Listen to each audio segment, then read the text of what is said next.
Bueno, sin más, pasaré a compartir la pantalla y mi presentación. Entonces, a ver aquí estamos, debería funcionar. Por favor, confírmenme que ustedes ven mi pantalla. Sí, doctor, sí se aprecia. Perfecto, doctor, muy bien. Muy bien, entonces, el título de la presentación que ustedes me pidieron, sobre el cual me pidieron reflexionar, es el surgimiento de la pandemia como desafío histórico en nuestras sociedades. A mí me gusta ver justamente ese desafío tratando de hacer un poco de introducción, pero lo que vamos a explorar son fundamentalmente lo que son las causas de las causas, los determinantes sociales, ambientales, económicos, políticos que tendremos que enfrentar para responder a este desafío. Las pandemias están aumentando en los últimos años y la OMS, la Organización Mundial de la Salud, ya ha previsto, o más bien estaba esperando, un Big Bang, como lo llaman los anglosajones, o sea, una gran bestia, y no sabemos tampoco si esta es la que estamos viviendo es la gran bestia o si vendrán otras. Porque de hecho hay procesos políticos, hay modificarse de la estructura de la sociedad, hay una aceleración del proceso de globalización que nos lleva a reflexionar sobre el presente y el futuro. Y la historia. Ya el gran Rudolf Virchow, que muchos de nosotros recordamos como patólogo, pero sobre todo como uno de los padres de la salud pública, recordaba y se preguntaba, ¿acaso no hemos visto siempre que las enfermedades en los pueblos remontan a los defectos de las sociedades? O sea, nos invitaba a examinar las sociedades y su estructura para entender las enfermedades. Y más conocida aún es su afirmación que la medicina es una ciencia social y la política no es más que la medicina en gran escala. Para tratar del tema, seguramente hablo a personas que tienen mucho conocimiento, pero vale la pena recordar para los muchos jóvenes que nos siguen que es una epidemia. Y es obviamente casos de enfermedad que aparecen en una frecuencia, en una dimensión que no se esperaría normalmente en una zona geográfica o una comunidad. Es muy importante recordar que es epidemia, inclusive un solo caso de una enfermedad transmisible que está ausente en una comunidad. Y es exactamente la situación en la cual nos encontramos. O sea, más bien la situación en la cual se encontraron en Wuhan, en China, cuando todo esto comenzó.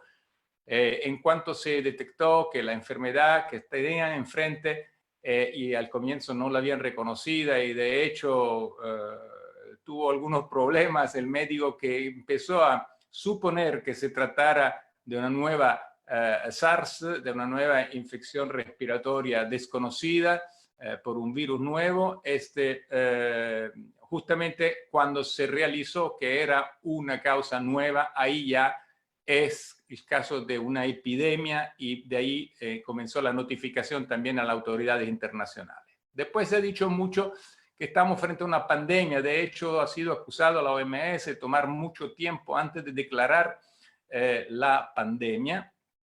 Y en realidad hoy en día parece que la declaración de pandemia ya no comporta consecuencias de un punto de vista normativo o de un punto de vista operacional. Fundamentalmente pandemia es una epidemia que interesa a muchos continentes a lo largo en el planeta, pero el término, el uso de pandemia, declaración de pandemia, tiene una relación con la historia pasada, por la cual también la Organización Mundial de la Salud fue muy criticada, y es que al tiempo en 2009, cuando hubo la epidemia suina, la gripe H1N1, porque en ese entonces la declaración de pandemia sí tenía conexiones con intereses comerciales, y de hecho algunos países, entre los cuales Italia, fueron obligados por esa declaración a utilizar un contrato silente, un contrato que solo se entraba, digamos, en fuerza por la declaración de pandemia. Se compraron 24 millones de dosis de vacuna, el doble fueron las dosis que compró Francia, para después quedarse inutilizadas porque esa epidemia o esa pandemia se acabó sola en menos de un año en realidad. ¿Cómo se controlan la epidemia, la pandemia? Eso también vienen de la historia. Durante la República Marinara de Venecia, estamos en el siglo XIV, antes, ya desde mucho antes en la antigüedad se sabía que la única forma de contener la pandemia, la epidemia, era la cuarentena, o sea, controlar a las fronteras cualquier sujeto que se acercara al territorio todavía no contagiado. Y esto queda todavía la forma principal de contención de una epidemia. De hecho, la humanidad ha pasado a través de diferentes fases y se ha dado, a partir de cuando se constituyó la Organización Mundial de la Salud, se ha dado varios reglamentos para coordinar la lucha contra las epidemias. El Reglamento Sanitario Internacional al comienzo, la edición antigua, estaba limitada simplemente a la notificación de 3 enfermedades, era la variola, la fiebre amarilla y el cólera, se limitaba a organizar el control en las fronteras, o sea, los criterios de cuarentena eventualmente, la detección y contención se limitaba a las fronteras y era fundamentalmente un reglamento relacionado con la notificación de las enfermedades y, por ejemplo, la vacuna obligatoria para los viajeros. De ahí se pasó en 2005, en la última edición que se estableció en 2005 y comenzó a tener validez para todos los 194 Estados miembros de la Organización Mundial de la Salud a partir de 2008, se pasó a incluir todas las posibles amenazas para la salud pública. El Reglamento Sanitario Internacional hoy no se limita a las enfermedades infecciosas, pero puede considerar, le da la facultad a la OMS y al comité de expertos que apoya en la determinación de las epidemias de intervenir en todas las que puedan ser consideradas amenazas para la salud pública, inclusive, por ejemplo, una amenaza nuclear o otro tipo de potencial catástrofe. También ya no se limita a las fronteras el control, sino que la detección y la contención a la origen. De aquí la importancia de la colaboración con la Organización Mundial de la Salud y, por ende, con la Organización Panamericana de la Salud en las Américas, frente a cualquier caso de sospecha, epidemia, de poder trabajar a la origen y detectar inmediatamente cuáles sean las causas biológicas inmediatas. Entonces, se pasa de una respuesta pasiva a una intervención proactiva con vigilancia epidemiológica constante y un sistema de alerta internacional. El reglamento sanitario, justamente de lo cual hacemos referencia aquí, es el reglamento, le decía, del 2005. Es interesante notar que aunque se trate de un reglamento constitucionalmente previsto por la OMS, su finalidad principal es de evitar no solamente la propagación de la enfermedad, sino de evitar la interferencia con el tráfico, el comercio internacional. Ya estamos viendo, porque lo estamos viviendo, las consecuencias que una epidemia, un hecho sanitario, puede tener sobre el funcionamiento general de la sociedad, de la economía, de los intercambios internacionales. Mucho más en un mundo tan interconectado como estamos hoy en día y a las velocidades a las cuales se mueve o se movía, porque ahora hemos realmente alentado mucho la presión o la velocidad de nuestros movimientos que en este mundo tan rápidamente interconectado. Es el Reglamento Sanitario Internacional, lo repito, es la base jurídica del actual sistema mundial de alerta y es un reglamento que es vinculante, es obligatorio seguirlo para todos los 194 países miembros, porque así fue aprobado por la Asamblea Mundial de la Salud. Lo que está incluido en este documento, y es muy relevante de un punto de vista normativo, es la Declaración de Emergencia de Salud Pública de Importancia Internacional, con la sigla PHIC en inglés, Public Health Emergency of International Relevance. Of International Concern, así está por concern. Se trata de un evento extraordinario, repito, no necesariamente una enfermedad infecciosa que constituye un particular riesgo para todos los estados a causa de su potencial propagación internacional. Para que el comité de expertos que sugiere al director general de la OMS de declarar la emergencia, o sea, que identifica este tipo de emergencia, son 4 criterios que deben presentarse. Uno, que debe haber la potencial gravedad de las repercusiones, o sea, realmente pueden preverse condiciones de gran gravedad. Debe tratarse de tener un carácter inusual, imprevisto, extraordinario. Debe tener la posibilidad de propagarse fácilmente a nivel internacional y puede tener impacto sobre el comercio internacional. Repito, esto es un elemento que está contenido en el reglamento sanitario, que sí mira al aspecto sanitario, pero también trata de mantener tranquilo el funcionamiento de la sociedad y de sus comercios internacionales, de la sociedad global en la cual vivimos. Hubieron muchas PEIC, muchas emergencias de salud pública internacional declarada en el pasado. Recordamos la gripe suina, ya la mencioné, H1N1 en 2009, la poliomielitis, la ébola en la África Occidental en 2014, Zika en el 2015.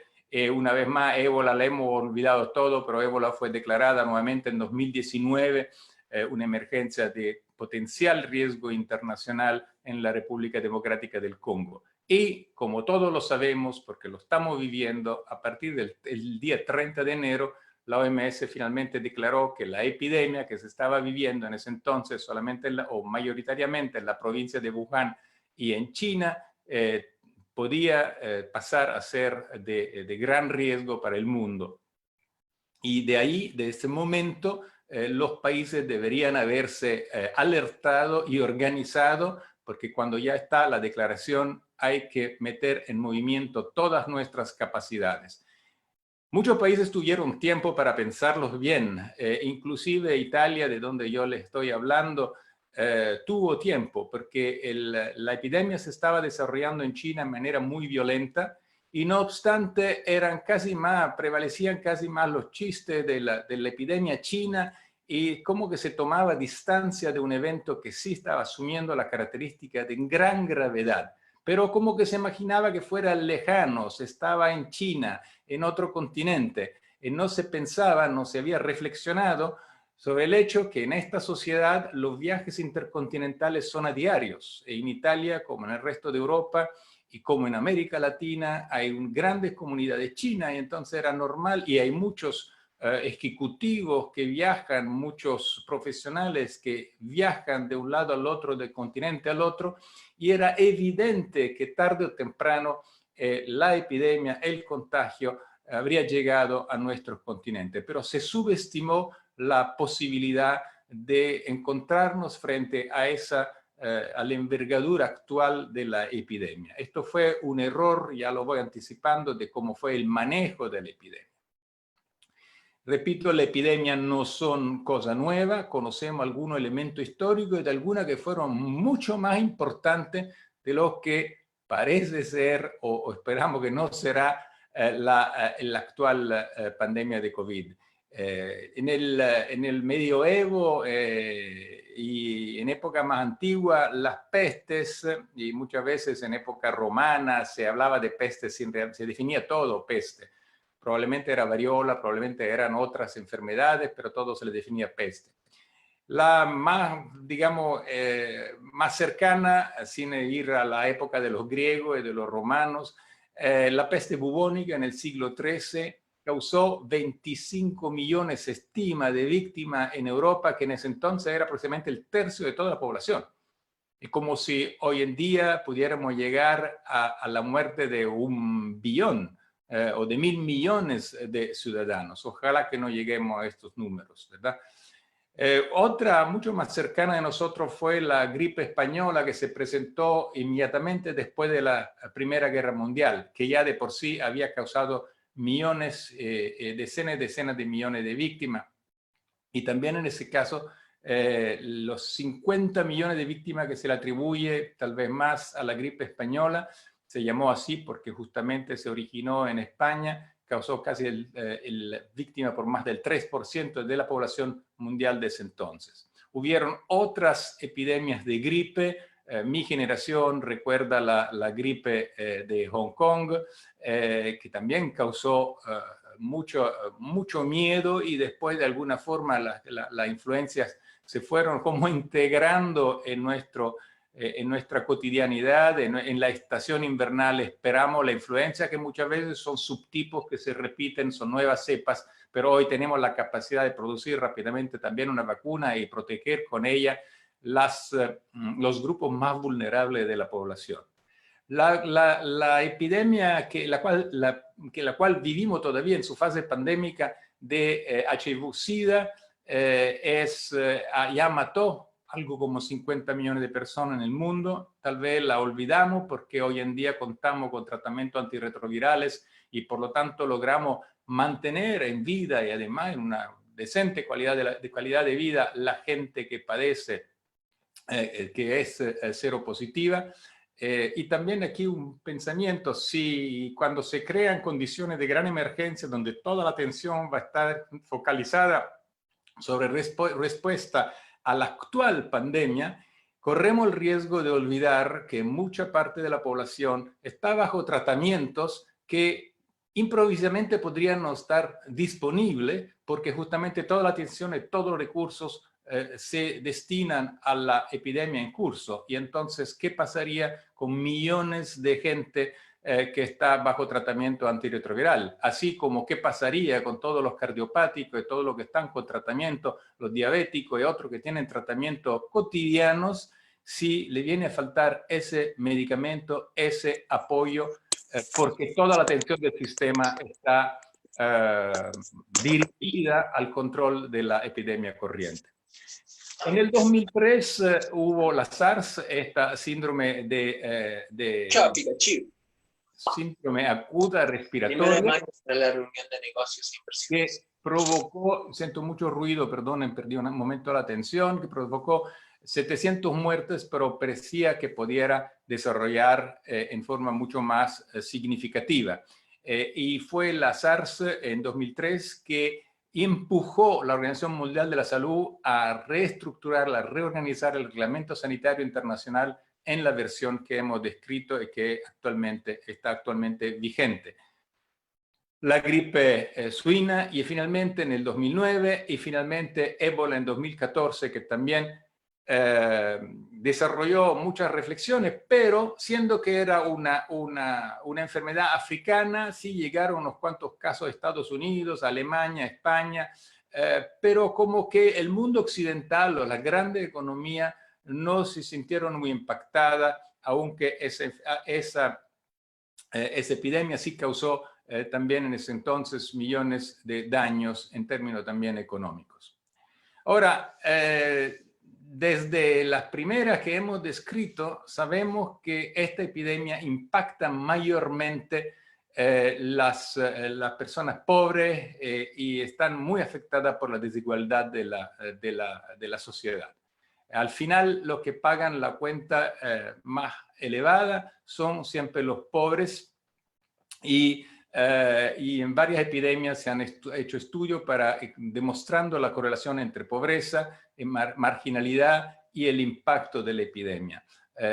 Por eso también en esta ocasión debemos tener nuestro pensamiento fijo también a cuáles son las categorías que puedan ser excluidas de un tratamiento, excluidas de un apoyo, y al final tal vez pasar desapercibida por no estar en los registros, tal vez. Y estoy pensando, por ejemplo, las grandes poblaciones rurales andinas en Perú, como en el resto de las demás poblaciones marginales del continente latinoamericano. Y finalmente, además de las causas sociales, de estas desigualdades sociales, lo que también importa y que causa daño y que está relacionado con el impacto de la epidemia es la capacidad de respuesta del sistema. Hoy lo estamos viendo en forma dramática. Ébola nos dio una gran clase, una gran lección en el 2014, porque el problema de ébola fue la incapacidad de los sistemas de salud de contener la epidemia en un foco epidémico, en un brote epidémico realmente limitado a la zona periférica de la selva, y al contrario se pudo difundir rápidamente a la zona urbana y finalmente también más allá de los países infectados. Una característica común de muchas de las epidemias, y esto es muy relevante para lo que estamos discutiendo aquí, es la ruptura de la barrera entre especies, el salto de especie. Una gran parte, y COVID es parte, o SARS-CoV-2, el virus es un virus que se conoce ser normal, digamos, ser un huésped normal de otra especie. Se supone que se trata de un murciélago en este caso, pero son muchas las enfermedades, aquí una lista de las que son capaces de transmitirse al hombre, han demostrado de ser capaces de transmitirse al hombre, pero normalmente se transmiten de animal a animal. Hablamos del salto de especie cuando un agente infeccioso no solamente pasa del animal al hombre, la definimos una zoonosis, sino que aprende a multiplicarse, a transmitirse de hombre a hombre, entonces en una nueva especie.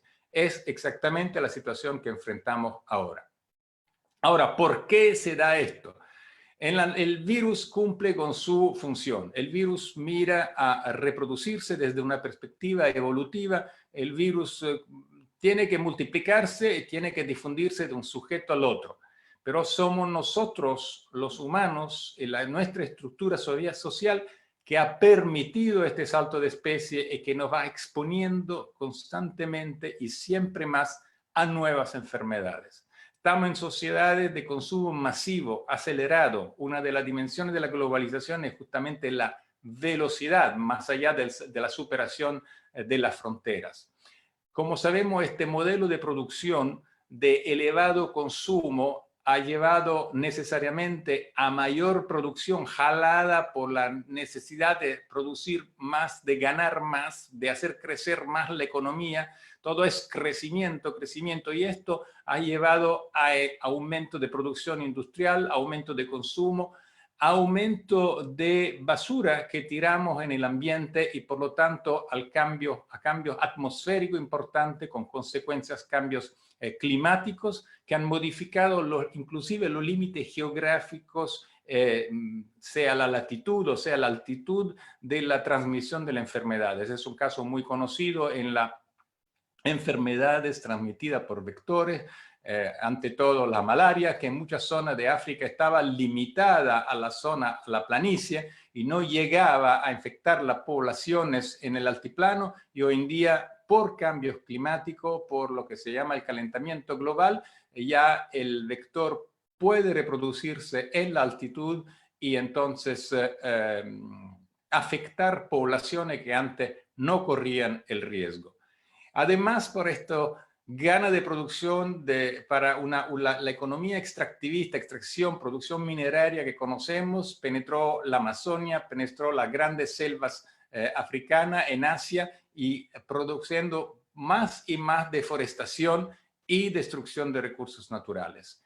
Con la deforestación avanzaron las ciudades, y a las márgenes de las ciudades este modelo de consumo ha creado inmensas desigualdades, inmensas periferias pobres, más aún vulnerable a las enfermedades. Y conocemos la periferia urbana, la conocen en Perú, la conocemos en Italia, la conocemos en el mundo entero, algunos países más que otros, periferia de grupos de población emarginados con escasas condiciones higiénicas, expuesto a todo tipo de enfermedad porque faltan de lo esencial de los elementos a veces de sobrevivencia. Y estas naturalmente se intercambian constantemente con el resto de la comunidad y son entonces, y cuando estas ciudades están además en proximidad de la selva, como pasa en algunas ciudades en las Américas, ya el contacto con la selva y con las otras especies animales se hace inclusive más fácil. Entonces, esta alteración del territorio, del ecosistema, y además la forma de explotación de la agroindustria, la utilización de químicos, la increíble emisión en los suelos, en las aguas de antimicrobiano, por ejemplo, que llevan a la resistencia antimicrobiana también, son otros elementos que nos dejan imaginar, nos dejan prever que en cualquier momento podemos tener también epidemias que no sabremos controlar por infecciones que antes sí controlábamos, por ejemplo, a nivel de medicamentos. Estos son nuevos temas que también, todo eso se suma, como ven. Cada epidemia se basa o se promueve, se propaga más por una u otras causas, pero en el conjunto tenemos una sociedad hoy defectuosa porque ha alterado el contexto el ecosistémico y entonces nos lleva a nuevos riesgos. El consumo masivo no solamente de animales domésticos, de la ganadería o de la crianza intensiva, en algunas regiones del mundo, y China en este sentido ha sido un poco identificada con este problema, el consumo masivo comercializado de especies selváticas. No es que los chinos no hubieran comido, no comieran, por ejemplo, animales selváticos ya hace milenios, o que también en América Latina se comen animales de la selva, pero son cosas, normalmente eran cosas ocasionales propias de la población rural, no era un consumo masivo. En la comercialización, los grandes mercados, la gran distribución que hace que aumenta el peligro del contacto con agentes infecciosos de otras especies. Y esto parece haber sido el caso hoy por controles de DNA. Hay consenso que hubo un animal selvático, probablemente un murciélago, fue la origen del virus que nos está azotando ahora. Y también hay causas inhumanas. De explotación inhumana del trabajo, o sea, la forma en la cual organizamos el trabajo. En un reciente editorial de Washington Post, estas características, estos cambios planetarios que hemos observado han sido puestos en primera página por este editorial que no le estoy a leer, pero se lo dejaré en las pantallas. ¿Dónde estamos actualmente? Entonces, ¿cuál es la dimensión? Estos son los últimos números. Los primeros 10 países están aquí representados de una larga lista prácticamente de casi todos los países del mundo ya. Pocos están exentos del contagio.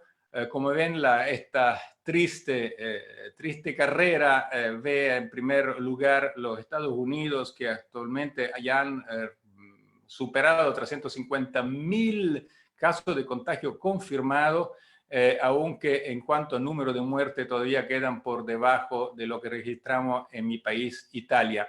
Pero la situación cambia de día a día y mientras que en este momento en Italia estamos observando un cambio probablemente esperamos un descenso en la curva epidémica, otros países están viendo todavía el crecimiento de esta curva y seguramente esta es la situación en América Latina, donde están comenzando a crecer en realidad los casos de contagio y las muertes que todos esperamos puedan contenerse al máximo. Entonces estamos frente a una pandemia que ya tiene, que todavía no estamos o sea, tiene ya grandes números en términos de infecciones, de contagios. Hemos superado el 1.000.000 de casos verificados, entonces esto quiere decir también que por detrás hay muchos millones más necesariamente de contagio que no estamos contabilizando. De hecho, se dice que después haremos las cuentas realmente de la letalidad, o sea, de las muertes sobre los casos identificados de esta enfermedad.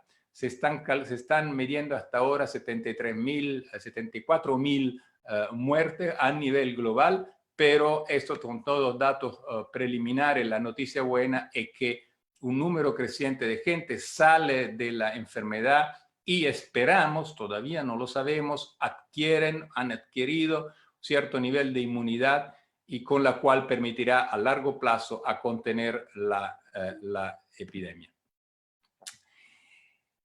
Aquí vengo a las causas de las causas, porque entre otras cosas, además de la globalización, además de la explotación del ecosistema, de los recursos naturales, de la desigualdad que el sistema neoliberal basado en una carrera de crecimiento económico y de consumos, además este mismo sistema ha impuesto a todos nuestros países, por el prevalecer de intereses económicos, de un modelo económico basado en el crecimiento de la economía y no el crecimiento cultural y del bienestar de la humanidad como prioridad, ha llevado a cortar constantemente, repetidamente, los presupuestos de los sistemas de salud.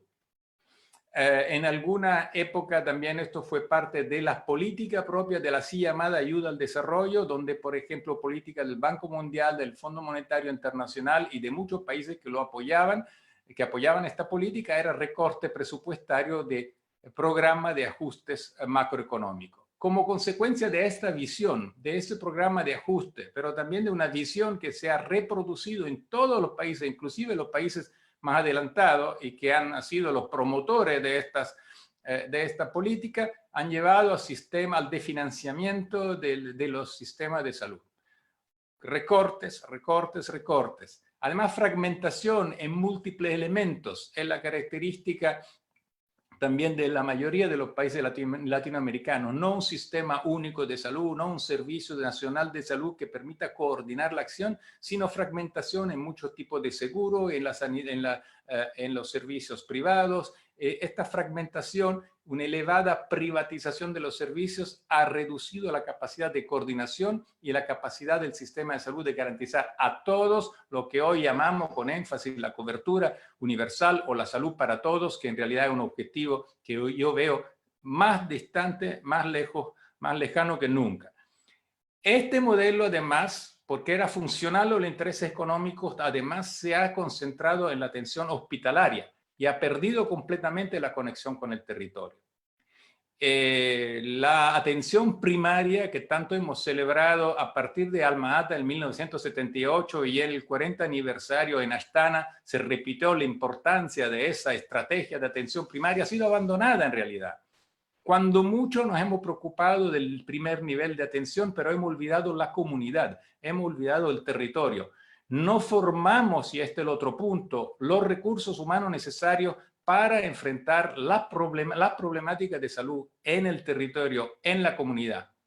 Esto lo hemos discutido, yo estuve de consultor varias veces ahí en Lima para discutir sobre estrategias de recursos humanos para el Perú, en ese entonces como consultor de la cooperación italiana en salud, y hemos discutido, formamos en todos los países, eso no es Perú, eso no es Latinoamérica, esto es Italia, es Alemania, formamos recursos humanos de acuerdo a un modelo de salud que es funcional a los intereses económicos, a la producción farmacéutica, a la producción de dispositivos tecnológicos. No es funcional prioritariamente a la salud de la gente. Si no, estaríamos enfocados en el territorio, estaríamos enfocados en la atención primaria, en el primer nivel, en la prevención, en el mejoramiento de las condiciones sociales de la población para que no se enferme. Al contrario, estamos enfocados en responder cuando se enferman, a darle un medicamento, a darle un tratamiento, a hospitalizarlo.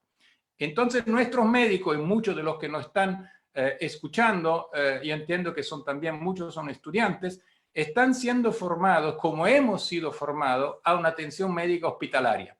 Cuando yo dejé mi país después de los 6 años de estudio y de la preparación médica y decidí ir a trabajar en Centroamérica, me encontré incapaz en realidad de responder a la necesidad de la población rural con la cual había decidido convivir y compartir la situación, porque estaba preparado dentro de un contexto de una medicina que era tecnológica, que necesitaba de cierto tipo de instrumentos que al contrario a nivel de la comunidad no sirven. El caso de los médicos peruanos muchas veces están en situaciones, lo saben muy bien, de territorios donde no hablan el quechua o no hablan en el sur el aymara. Entonces hay situaciones de impreparación no solamente técnica, o sea, no es apropiada la técnica que aprendemos, sino que también culturalmente, antropológicamente no estamos preparados. Y esto hace sí que los médicos y los recursos humanos en salud dejen los países porque van a buscar los países ahí donde se le da respuesta a ese modelo. Si yo estudié medicina utilizando aparatajes como resonancia magnética y otras tecnologías sofisticadas, cuando completo mi estudio quiero ir a utilizar esta tecnología. Entonces, ¿dónde voy? Voy para Estados Unidos, voy para Europa, y así Europa o Estados Unidos sacan recursos humanos de los países donde lo necesitan. ¿Y qué pasa cuando, cómo se hace frente a los problemas de salud en los países donde todo este personal ha originado? Hay una falta de recursos, y esto lo estamos viendo en forma dramática en estos momentos. Imagínense que Italia, frente a la necesidad que tiene de hacer frente a la epidemia, recibió ayuda de médicos cubanos, de médicos rusos, de médicos de otras partes del mundo. Inclusive los venezolanos llegaron a ayudarnos. O sea, realmente es la demostración del fracaso de un sistema. Siendo Italia un país que producía un exceso de médicos, pero lo ha producido para la exportación, como la mayoría de los países. Formamos nuestros recursos para la exportación. Y yo enseño también el primer año de la Facultad de Medicina en la Universidad de Pavía, y le pregunto a mi estudiante por qué estudian medicina para ayudar a los demás. ¿Y qué tipo de médico quieren ser? Bueno, son todos especialistas. No hay uno solo que me diga quiero ser un médico de la comunidad, un médico de familia. Este desfinanciamiento es también la causa del gran impacto que tuvo esta epidemia en los países europeos y ahora en Estados Unidos. Hemos vivido los recortes y el sistema a veces no es más capaz de responder. Italia tenía un sistema conocido por su excelencia. En el reporte del año 2000, la OMS lo indicaba como el segundo sistema mejor del mundo, porque estaba basado en la equidad y estaba basado en el acceso universal a todos los servicios. Garantizaba a todos el acceso y todos contribuían a través del Servicio de Salud Nacional de Salud al financiamiento del sistema. Con el recorte del gasto público se ha ido reduciendo la capacidad, que hoy en día es por debajo, el financiamiento está por debajo del financiamiento medio de los países de la OCDE, de la Organización para la Cooperación y el Desarrollo Económico. Lo que es dramático que hemos observado, estamos viendo en Estados Unidos. Yo vi estas noticias en un periódico norteamericano. O sea, un adolescente que fue rechazado de la emergencia simplemente porque no tenía un seguro. Entonces, ven que como la epidemia nos pone frente a los problemas que en realidad son problemas estructurales estructurales de nuestro sistema de salud. Reflejan, son la imagen de cómo hemos destruido nuestro sistema de salud y en palabras, nos hemos comprometido a la cobertura universal, a dar salud para todos, pero en la realidad las políticas económicas, la visión neoliberal de nuestra política económica han llevado a la destrucción de los sistemas que hoy en día no son capaces de hacer frente a la epidemia y a muchos más problemas. Y cuando viene la epidemia, a nivel global, la respuesta es siempre de tipo biomédico. Claro, en esta situación la respuesta no nos hemos preparado a enfrentarla, no hemos preparado el trabajo en el territorio, no hemos trabajado en la identificación de los contactos, en la contención de los contactos en sus casas, en el territorio. Entonces llegan a los hospitales, se sobrecargan los hospitales, lo que viene a faltar, y la respuesta puede ser solamente los cuidados intensivos, que no son suficientes, evidentemente. Vemos escenas infernales que no deberíamos haber visto nunca, también en países, lo repito, que normalmente tenían la capacidad de responder a necesidades comunes. Y entonces, ¿dónde va nuestra imaginación? ¿Dónde va toda la propuesta? ¿Dónde va todo el debate cotidiano en los medios públicos de información? ¿Cuándo tendremos una vacuna? ¿Cuándo tendremos el medicamento? Claro que son elementos importantes, pero si no reflexionamos sobre el modelo de atención y su sostenibilidad, yo digo más bien, es tan evidente que son sistemas insostenibles, si no reflexionamos sobre esto, no habrá respuesta a largo plazo. La respuesta a la epidemia no puede ser cada vez una vacuna nueva, aunque eso es muy importante, pero no puede ser la única respuesta si no somos capaces de revisar nuestra manera de entender la salud. Hoy en día, y lo vemos, la pandemia ya no es un problema solamente de los sistemas de salud, afecta a todas las dimensiones sociales. Hay un fracaso de la economía en este momento y ya se preguntan cómo comenzaremos de nuevo, cuándo podemos comenzar nuevamente a correr. Y el problema no es esto, es justamente cómo volveremos a comenzar, no cuándo, pues tenemos que preocuparnos de cómo lo haremos. Hoy en día tenemos casi un tercio de la población mundial que está en estado de confinamiento, en cuarentena, e inclusive en países que no se podían imaginar esto, considerando su libertad de movimiento, considerando su libertad de ir de compras, etc. Estamos bloqueados en nuestras casas y esto también ha llevado a deformaciones del modelo democrático. En Hungría, recién el jefe de Estado se dio todos los poderes para él, quitó el poder al Parlamento y tiene los plenos poderes. Autoritarismo que no estamos acostumbrados ya desde la Segunda Guerra Mundial a ver en Europa, que se ha basado sobre otros criterios. Y esto pasa y pasará en muchos países.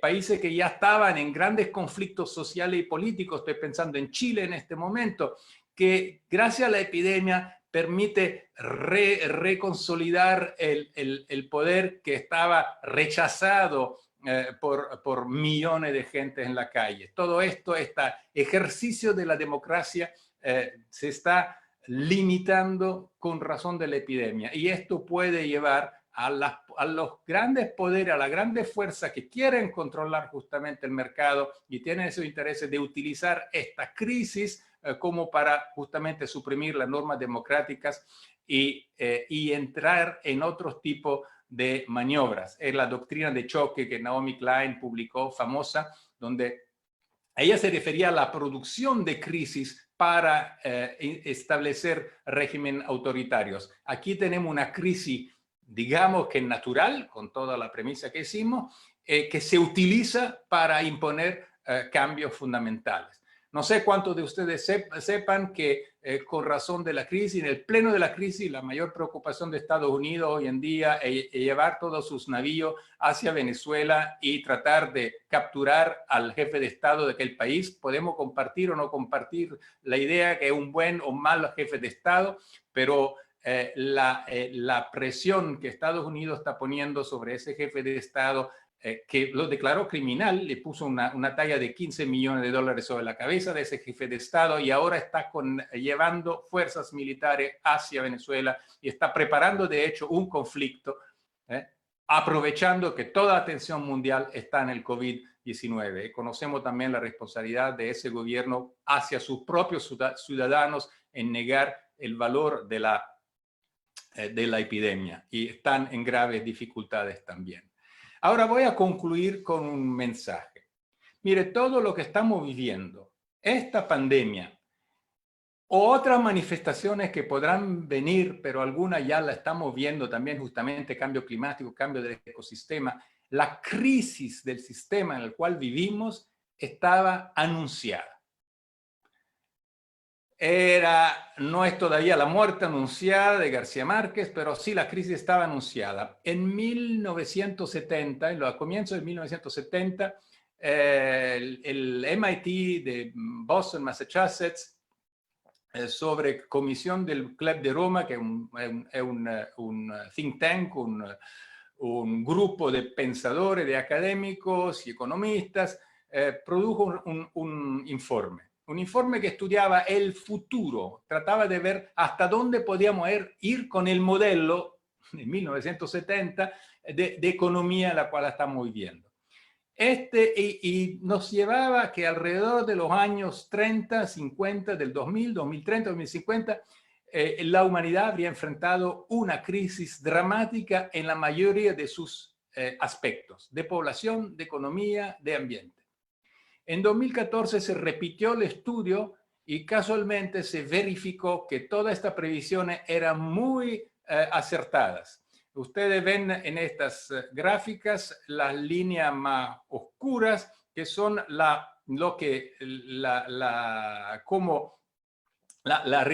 digamos, las curvas reales actuales verificadas, y las que están punteadas son las que han sido parte de la previsión. Y si la previsión era correcta, nos estamos acercando a una crisis de población, una crisis económica, una crisis ambiental absolutamente dramática, catastrófica, que ha sido anunciada desde varias décadas.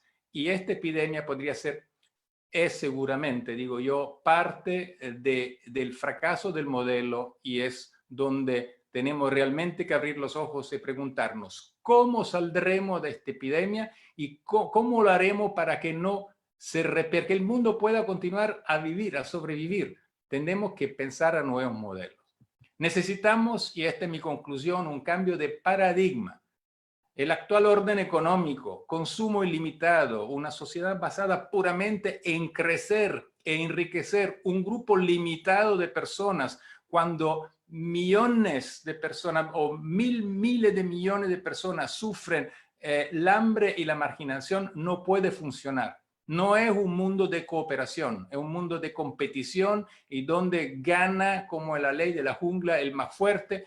Y ese sistema es el que tiene responsabilidad de la pandemia que estamos enfrentando. Ese es el verdadero desafío, no son las vacunas, no son los medicamentos. El verdadero desafío histórico que tenemos enfrente es reflexionar sobre el funcionamiento de nuestro modelo social y económico y cómo lo podemos modificar a favor de la humanidad, del bien común.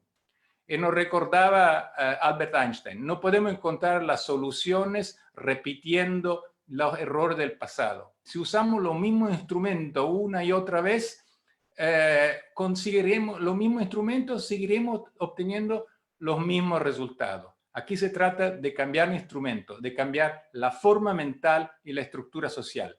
Va a ser un trabajo de generaciones, no es algo que podemos hacer en cuanto ya baje la curva epidémica. La curva epidémica nos sirve para ayudarnos a reflexionar sobre lo que puede ser el futuro, y ojalá logremos contener con los medios que tenemos y con la solidaridad de todos la pandemia que estamos enfrentando. Realmente esta vez todos juntos, porque estamos todos en lo mismo.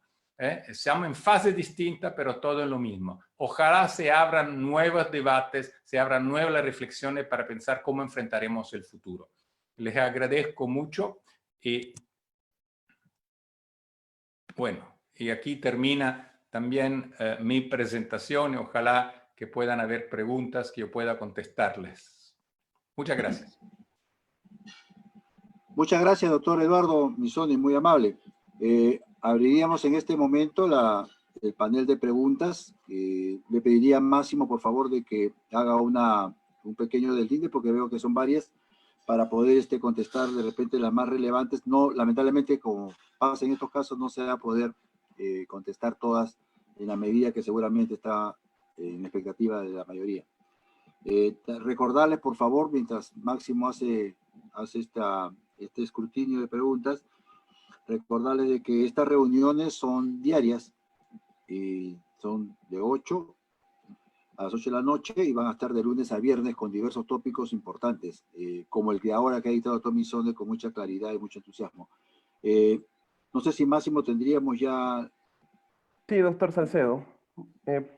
Y agradecerle, por supuesto, nuevamente a Máximo, y también recordar de que, para ya darle la palabra a Máximo, de que tenemos también participantes en la audiencia que son de diversos países, y eso también es importante mencionar para que ver que todo el mundo está en este momento, como nunca se pensó, universalmente comprometido.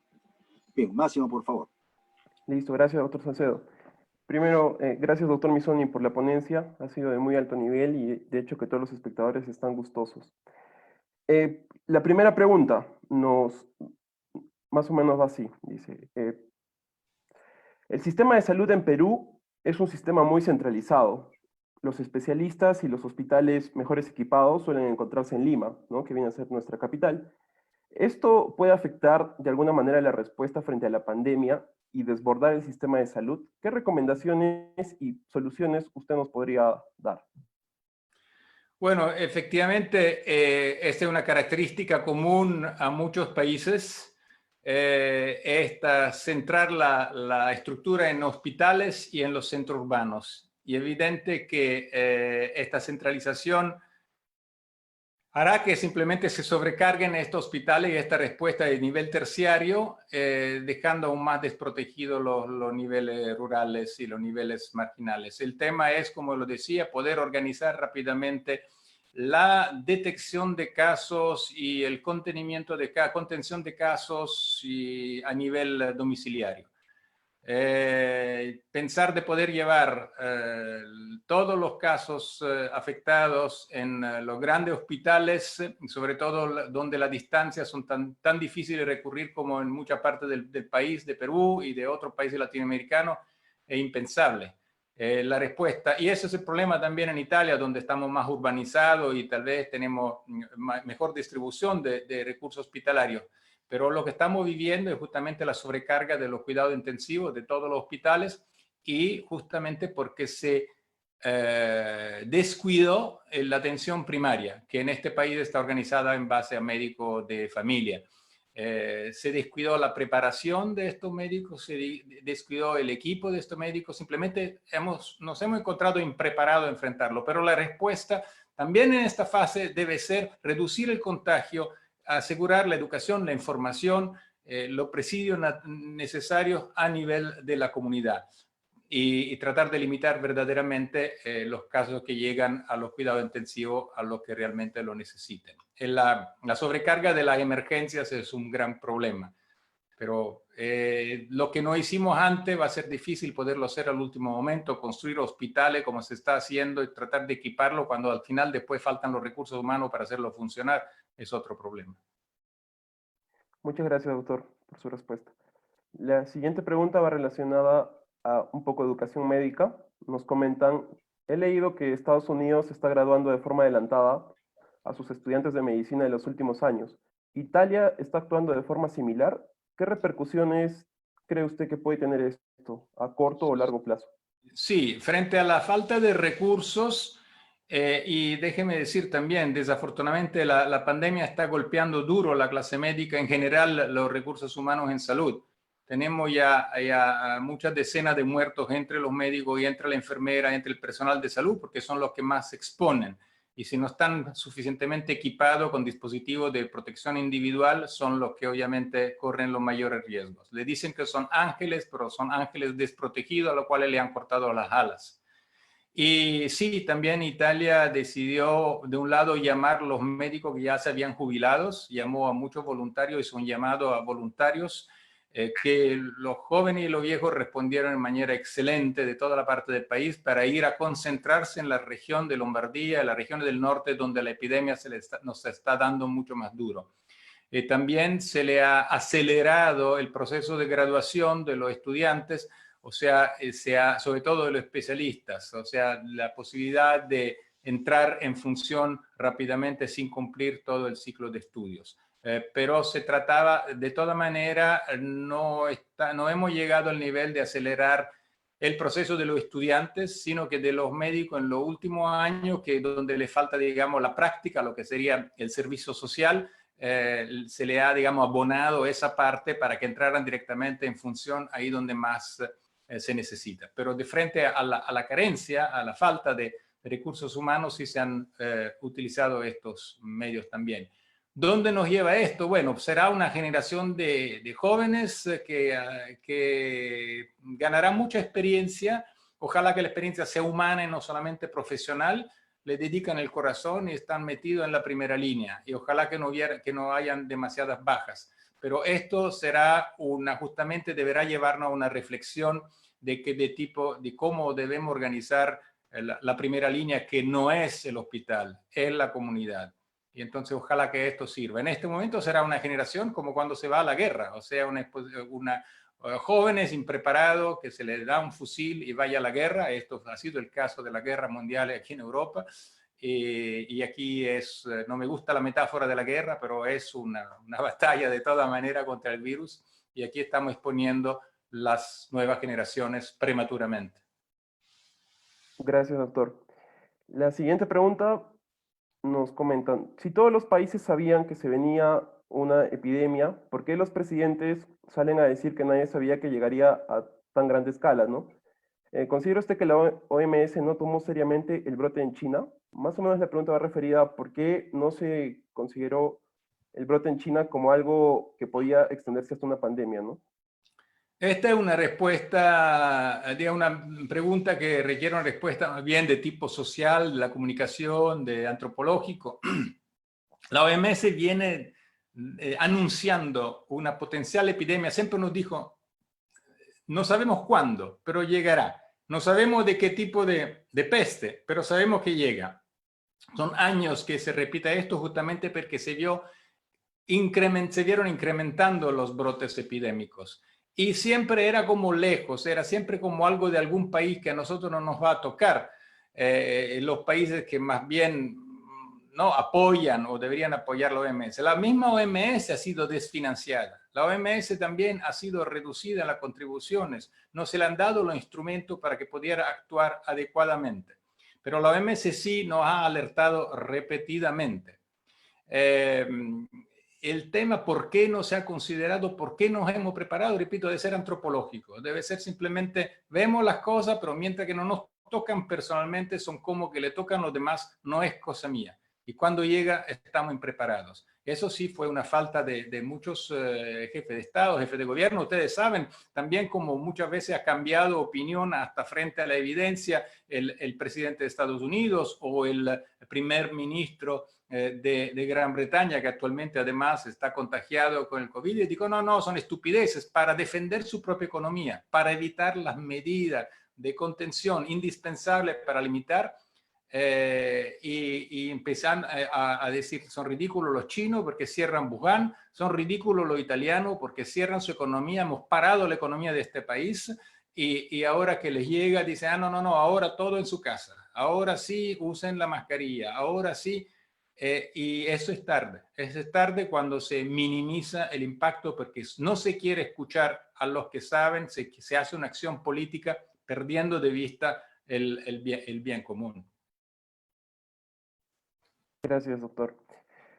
La siguiente pregunta, doctor, ¿usted considera que el aislamiento social domiciliario es necesario y suficiente para lograr disminuir el umbral a la inmunidad de rebaño? ¿Qué otras medidas se deberían adoptar? En esta fase, sí, hay que encerrarse en la casa y pasar cuarentena y por lo visto son más de 15 días, son realmente una cuarentena de 40 y quién sabe más días. Esa es la medida principal, que va, obviamente salimos, hay contacto normalmente, hay parte de la economía que sigue funcionando y mucha economía informal que tampoco logramos controlar. Y ahí es importante la distanciación social, la norma higiénica, el lavado repetido de manos, el uso universal de mascarillas, si no las hay, produzcanlas en su casa. Ahora sí empiezan también el CDC de Atlanta, la OMS todavía no, pero empiezan a decir que sí, recurrimos a todos los medios que sean de protección porque la mascarilla protege a la comunidad, no nos protege tal vez a nosotros en forma eficaz, pero protege a la comunidad. Estas son las normas con las cuales se ha informado la comunidad en general y que son seguramente las normas válidas. Para crear la inmunidad, poco a poco, la idea aquí en este momento es evitar que que la pendiente de la curva sea muy empinada y que se llegue a un pico, tratando de llegar como a un llano y tratar de bajar la curva para dar la posibilidad al sistema de responder adecuadamente a todos los casos que se presentan. Cuanto más respetamos esta norma de distanciación social, tanto más seremos capaces, los sistemas serán capaces de dar algún tipo de respuesta. Pero igual yo pienso que con este virus nos vamos a quedar. Tenemos que poco a poco el sistema inmunitario de los países, el sistema inmunitario de la humanidad se irá construyendo alrededor de este nuevo agente infecciosos y creando la inmunidad que después nos permitirá tener impactos menores cuando se volverán a presentar brotes epidémicos de lo mismo. Un poco como ha pasado con la influencia. Ahora, estas son suposiciones. Todavía ni sabemos si confiere inmunidad. Entonces estamos muy atrasados. Tratamos de producir vacuna, pero no sabemos en realidad si este virus efectivamente nos confiere inmunidad. Pero sí, es el desafío grande, es tratar de evitar el contagio masivo en este momento y después ser capaces de enfrentar el contagio poco a poco, de modo que el sistema de salud pueda responder a las necesidades. Bien, doctor. La siguiente pregunta. Sabemos que actualmente en China se está controlando la crisis causada por la pandemia. Incluso hubo un día que no se reportó. ¿Se debe a su política? ¿Qué aspectos se podrían imitar los latinoamericanos de este modelo chino? Si nos podría comentar algo al respecto. El modelo chino que ha sido el de encerrar toda la población fundamentalmente y además asegurar que se aplicaran todas estas medidas que hemos mencionado, es un modelo que se considera finalmente exitoso. Ellos han sido lo primero en experimentarse frente a la epidemia. Hoy en día están tratando de reabrir paulatinamente algunos elementos, algunos servicios esenciales. Lo tienen que hacer paulatinamente, si no está el problema de los casos de los contagios de retorno, ¿no? Puede partir en cualquier momento un nuevo brote si esto no se hace con mucha atención. El modelo chino, por otro lado, ha sido acusado de encubrir un cierto número de casos y de no haber declarado inmediatamente. Yo creo que China en realidad sí se portó bastante bien esta vez, porque la experiencia de la SARS anterior en el año 2003, ahí sí trató de negar el fenómeno de la epidemia y por eso fue acusado duramente. Entonces esta vez China en realidad al comienzo sabemos, ¿no? Hasta trató de reprimir aquello que decían que había una nueva epidemia. Pero finalmente, una vez realizado que sí, que lo que estaba pasando, creo que, bueno, mi visión es que hizo todo lo que podía hacerse y el modelo eso de encerrarnos todos en nuestras casas, ahí es donde es posible evitar la distanciación social, es la forma. Después otros panelistas seguramente darán otras opiniones, no otra o la misma opinión, no sé, pero tendrán más conocimiento sobre la forma de manejar la epidemia. Gracias, doctor. Y la última pregunta para finalizar. Sabemos que esta pandemia marcará un antes y un después en el interés del gobierno sobre el sistema de salud. ¿Usted cómo cree que se proyectará a un futuro la medicina familiar y la atención primaria en salud dentro de un sistema de salud? Ahora, el primer punto es que los sistemas han sido, como dije, minimizados, desfinanciados, o sea, no han sido prioridad para el nivel político. Y entonces, por un lado, habrá, yo me imagino seguramente, una mayor atención, porque además el pueblo, la gente, está mucho más consciente de la importancia del sistema de salud y va a pretender que se invierta más en los sistemas de salud. Pero este es el mensaje principal, es justamente, me gusta mucho la pregunta, si nosotros quedamos en el mismo modelo, tendremos los mismos problemas.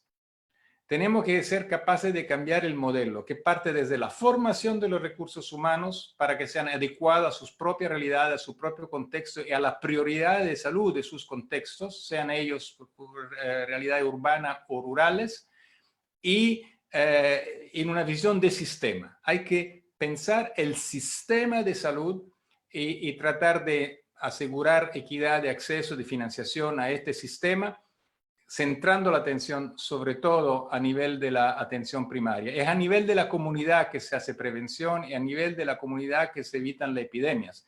Cuando ya son los hospitales que están sobrecargados. Pero si esta epidemia, si esta experiencia no nos lleva, por un lado, a priorizar la salud en todas las políticas y a entender las consecuencias de cierta política económica, ambientales, educativas sobre la salud, y no nos lleva a pensar cuál es el sistema de salud, cuál es el modelo de atención que realmente responde a la salud y no a contener algunas enfermedades en la gente. Si no hacemos este paso, me temo que a la próxima estaremos preparados así como estuvimos en esta. Listo, doctor. Muchísimas gracias por su ponencia y por responder a las preguntas. Doy paso al doctor Miguel Farfán, presidente de ASPEFAM. Y yo permítame saludarles. Sí. ¿Cómo no? Permítame saludarle porque desafortunadamente, siendo que ahora son las 4 de la mañana, no puedo quedarme con ustedes. Otro compromiso durante el día me obligan a dormir unas cuantas horas y por lo tanto no puedo quedar en el resto de la discusión, pero seguramente podremos establecer contacto. Un querido saludo a todos los amigos que están escuchando y uno que conozco también personalmente. Y ojalá habrá pronto la ocasión nuevamente de abrazarnos, porque esto lo que más nos falta es la posibilidad de los cariños, la posibilidad de abrazarnos, la posibilidad, ¿verdad?, de estar juntos y no tener que hacer todo a la distancia, aunque nuestro sistema globalizado nos ofrece la oportunidad de estar juntos también a la distancia. Le agradezco mucho y le doy una buenas noches mientras voy a enfrentar la última hora de la noche mía para enfrentar mejor el día. Hasta luego a todos. Hasta luego, doctor Bisoni. Muchísimas gracias. Gracias. Hasta luego, doctor. Muchas gracias, doctor Eduardo. Muchas gracias. Reconocemos la presencia y la coordinación de la red de estudiantes de medicina a través de ASPEFAM, y le hacemos recordar a todos de que estas reuniones son a las 8 de la noche toda esta semana, con diferentes temas, así tan interesantes como el doctor Eduardo. Nos podemos decir en estos momentos a todos de que tenemos más de 3.000 personas conectadas. El Zoom da 3.000 como límite, más los 14 ponentes y organizadores, y no estamos contando los que no aparecen, que son en Facebook. Por lo tanto, creo que ha sido un éxito de convocatoria esta reunión y realmente nos anima de que todos estemos preocupados por esta situación y queramos capacitarnos lo máximo posible y conocer todas las más realidades. Gracias también al doctor Carlos Aroski, que lo veo desde aquí con su foto fija, y a la OPS por toda su colaboración. Y eso, recordarles esa figura y, bueno, terminaríamos la reunión. Doctor Farfán, con su permiso, levantamos la sesión. Máximo, ¿alguna sugerencia, algo especial? No. Sí, doctor. Las dudas de la mayoría de los espectadores respecto al certificado, se les va a otorgar un certificado a los que participen de las 5 videoconferencias, como lo mencionó el doctor Salcedo, de toda esta semana a las 8 de la noche. A través de la plataforma Zoom, de esta plataforma, se les va a hacer llegar una encuesta, les va a aparecer como una ventana emergente, 3 preguntas breves, simples sobre la ponencia para que las puedan responder, y luego se va a registrar. De igual manera, las personas que están en Facebook también se está teniendo un registro de ustedes. Y nada más, para las siguientes ponencias, para el día de mañana, pedirles una vez más paciencia, porque como lo ha dicho el doctor Salcedo, se ha superado el límite de Zoom de 3.000 espectadores. Se les pediría que en la sección de chat, por favor, traten de no comentar, al menos no durante la ponencia, porque se distrae la exposición del doctor. En el apartado de Q y A, hay un apartado que es de preguntas y respuestas. Ahí es donde tienen que dejar sus dudas y yo voy a pasar a leerlas. También pedirles disculpas de que no se puedan hacer todas las preguntas, porque justamente por el número elevado de participantes, solo estoy seleccionando las primeras o las más interesantes, ¿no? Eso sería todo por mi parte. Gracias, doctor Farfán. Muchísimas gracias, Máximo. Muchísimas gracias a todos los participantes. Nos encontramos mañana a las 8 de la noche. Muchas gracias.